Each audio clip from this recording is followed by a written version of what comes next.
Howdy folks, Spencer here, and today I'll be updating you on how the meta in Star Trek Online has evolved in the 6 months since my last meta update. As always, chapters to each topic are listed down below. First up is the Custom Power Matrix console from the Eleos Intel Scout vessel, which is the grand prize for participating in the 2024 winter event. This console does a lot of things. It has some creative functionality that we've never seen before, and as you're about to see, this is a console that you're going to see on most builds moving forward. Starting with the passives, this console has a different passive based on the type of console slot you put it into. When you put it into a universal console slot, it's going to be providing 120% power transfer rate. For Inch Psi and TAC, it's going to provide 20 power to the listed subsystem and then increase the maximum power for that subsystem by 5. So for Science, that is a shield power buff, Engineering is auxiliary, and for Tactical, that is an engine power buff. Now, for the clicky portion of this console, there's 3 different toggles, and these toggles, they're the same no matter what console slot you put this thing into, and while any of the toggles are active, you're going to be getting this recharge speed buff for bridge officer abilities, and 20% is pretty substantial. There is currently a bug as we are recording this where you're getting that 20% recharge speed bonus per toggle you have active because you can have all 3 active at the same time, but that is going to be fixed here. In fact, the console patch that is going to be going up around the time this video goes live, that is already addressing this issue. So it is only intended to provide a total of 20% recharge speed for this benefit here. Now for the toggles, you have 3 different ones here. You've got the shield rerouting. This is going to reduce your shield power by 15. You cannot counter this with a Drain X. It's going to take 15 regardless. And in exchange, you're getting 20% weapons firing cycle haste. Now, this haste here, this is going to apply to everything, including experimental weapons, mines, torpedoes, and currently it is also affecting Maelstrom torpedoes, though I do not expect that interaction to remain. The other all weapons firing cycle haste buffs that we have in the game, they generally exclude the Maelstrom, so expect that to be patched in the future. For the engines rerouting, this is going to take 15 engine power, and in exchange you're getting 15% critical severity for weapons. And for the auxiliary rerouting, you're going to lose 15 aux power to gain 5% crit chance, again only for weapons. So these are some really interesting toggles, and again, you can have all of these active at the exact same time if you want. And with any of them active, again, you're getting that 20% recharge speed for your bridge officer abilities, which is quite handy. And for the 3 toggles, each of them will go onto your tray. So open up your skills window and you'll see the custom power rerouting, auxiliary, engine, and shields. Drag those onto your tray, and you do not want these to be on your spam bar. These are toggles, so you can hit them as soon as you load into a map and then leave them on. And there is also a visual effect associated with this. There's no way in the game to disable this effect. On PC, there is some Vertigo commands that you can use, which I'll link down below. And there is talk of a mod being made to disable these, but hopefully long term, the devs add in a way for us to disable this. Otherwise, you're just stuck dealing with this spinning effect the entire time this console is active. Now, this console does also have a 10-second recharge, and what that means is when you turn a toggle off, there's a 10-second wait until you can turn that specific toggle back on. These are all independent of each other, so each of them is just controlled on their own. And as for how this console interacts with the Universal Design Starship trait and the Cutting Tractor Beam console, it interacts with them perfectly. So every time you hit one of the toggles, that is 1 activation for each of those abilities. And as you'll see here, I just turned 2 of them on, and now I got 2 stacks for UD, 2 stacks for Collected Technology.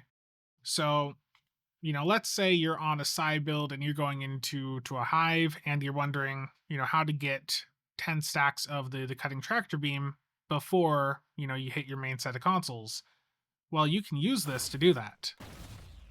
You just go in and you turn it on, and then you immediately turn the console back off, and as soon as you're able to hit it again, that's another 3 stacks. Same for UD.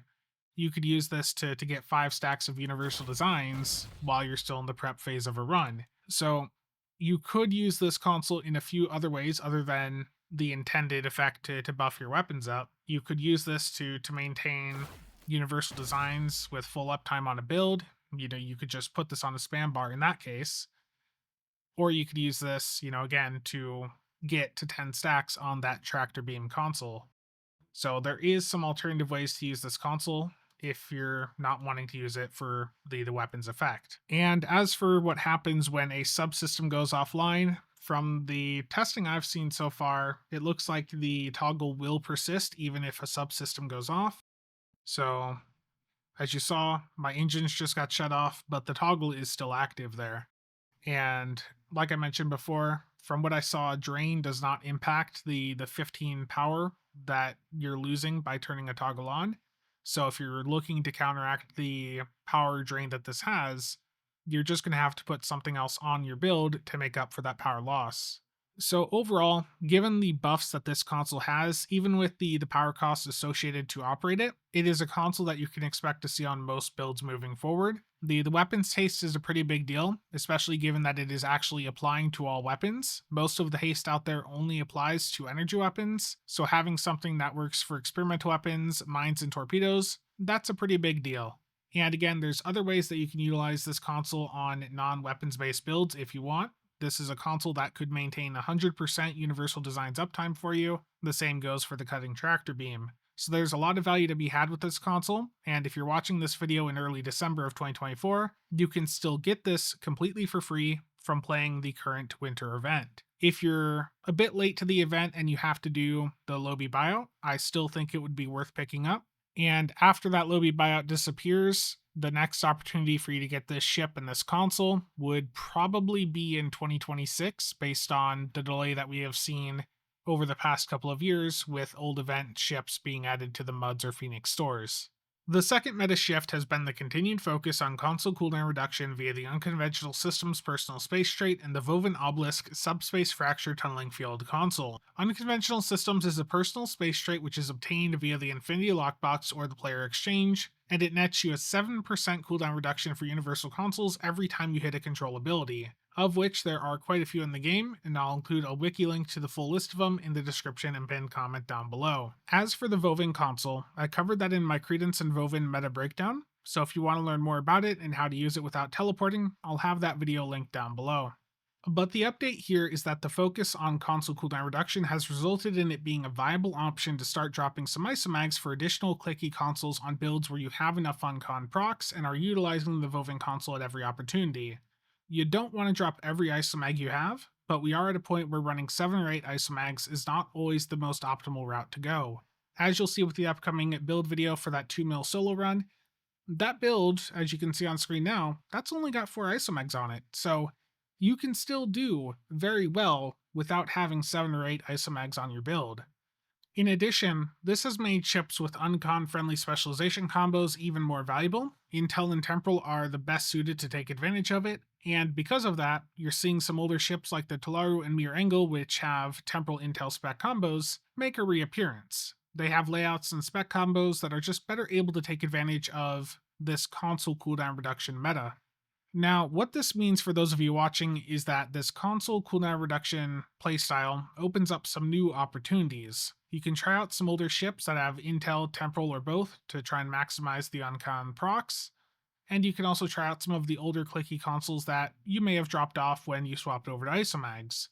We're seeing some older consoles like the Agony Redistributor, which a bunch of people dropped. We're seeing that make quite a bit of a resurgence because that was buffed back up, and with the ability to use it a few more times in a run, it's doing pretty well right now. So if you're using both Uncon and the Vovin console, don't be afraid to try dropping an isomag or two for a clicky console. You may be surprised with the results. And next up is the Fleet Power Network Array console. This is something I talked about a ton in the last meta update, and the update here is really short. Because of how much we're able to spam this with the Uncon and Vovin meta, we're at a point where you're going to want to run a Battery Quartermaster on an Uncon Vovin build alongside Fleet Power here, and you're going to want to have large aux bats on hand. Those are going to be used right before you hit Fleet Power to maximize the buff that you're getting from it. And if you have OSS on the build, Override Subsystem Safeties, go ahead and hit that before you hit Fleet Power as well. The reason for that is because Fleet Power scales with your aux power, and it does go over the listed value here. It will continue to scale up over 125 aux power. So the more aux you have, the more that you can push into it, the larger the haste buff is that you're going to get from it. And the reason for the battery quartermaster here is with these large Oxbats, the battery quartermaster will make it so that the battery has only a 30-second cooldown. Without this duty officer slotted, that battery would have twice the cooldown. If you're spamming fleet power every 30 or so seconds, you really want to have one of those battery quartermasters active. You can get those off the exchange, and they also originate from the fleet support duty officer packs, which can be acquired via the exchange as well. Don't buy them off the Zen store though. The only time you should ever buy those through the Zen store is during a promo event, and there's not one of those active. So if you try to rip open packs, just buy them off the exchange, or just buy one of these DOFs directly. The rares also pretty much get the job done, and those are typically available at a much lower price. And the fourth meta update is regarding some of the impact we're seeing from some of the Heritage Bundle items. So for the Typhon, that had the repurposed cargo bay hangar trait, and that remains an excellent trait for carrier builds. It is effectively giving you a third hangar bay. For the Premonition, the Gemini console from that is actually quite good. The Enterprise it summons in does a good bit of damage, and the haste that you get with the clicky, that is also actually impacting things like experimental weapons, mines, and torpedoes, though the Maelstrom is excluded from working with it. As with the Eleos console, this is one of the very few sources of haste in the game that is actually impacting those other weapon types, making it a high-value console for builds incorporating those weapons. So here's an example with the prototype phaser hexacannons. When I hit the fleet power network array, you're going to see that nothing changes with the recharge time on it. The haste simply doesn't work with it. But when I hit the Gemini device console, what you'll see is that will actually go in and change this number. But I do also want to note that there is a bug here I want to demonstrate at the same time, in that the Gemini console, for whatever reason, when you go in and use it, it basically cuts your flight speed in half. So keep an eye on that number over at the left, and then for the phaser hexacannons, you'll see that the number drops from 6 there. So you see my flight speed got cut in half, and then it jumps back up after a couple seconds. And you see that the prototype phaser hexacannons over here, those went from 6 seconds down to 5. So the Gemini device is applying haste to experimental weapons, which is, again, extremely valuable. But the downside is there's that weird bug with it, which hopefully the devs can get that sorted out. It has been reported, so hopefully that's just a matter of time. And for the Achilles, by now you've likely heard that the experimental weapon from it, the prototype phaser hexacannons, are really good. But the reality is that they are actually the best experimental weapons in the game, but the limiting factor is that they have a 45-degree targeting arc, so if you don't like to keep your ship pointed at the target, you're probably not going to have a great time with them. Now, I don't have exact numbers to give you for how far ahead the hexes are, due to the test map on Tribbles still being broken, and my character's a KDF, so I can't use the Fed map that people use to test things. But from my experience running these versus the other experimental weapons, aside from the Gorn Plasma one, the hexes tend to do 2 to 3 times more than most of the other popular options. The Gorn Plasma experimental is a bit closer, but we're seeing that even with plasma builds, you're gaining some damage swapping that out for the hexacannons. So if you're looking for an experimental weapon, the prototype phaser hexacannons are the answer, and they're off of a Zen ship. And you don't have to be on a phaser build to run them. And the console from the Achilles is also quite good when used correctly. Against a group of foes, it can deal a substantial amount of damage, so if you like to group up enemies with a Gravwell, it's worth checking out.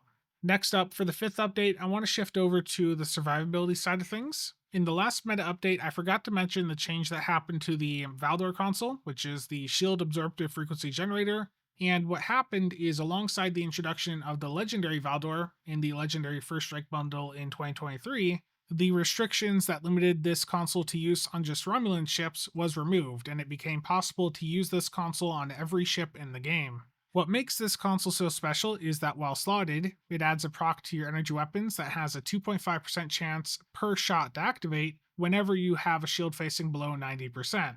And when this goes off, it's going to restore your shields for 200% of the outgoing damage of whatever shot activated it. So it is extremely powerful. And if I look at a parse with it, here is the solo ISE run that I did the other day. This console accounted for the majority of healing I had in that run. My total healing was just under 3.9 million, and the healing that I got from just this console was right under 3.4 million of that. So that is 34,000 shield healing per second right there.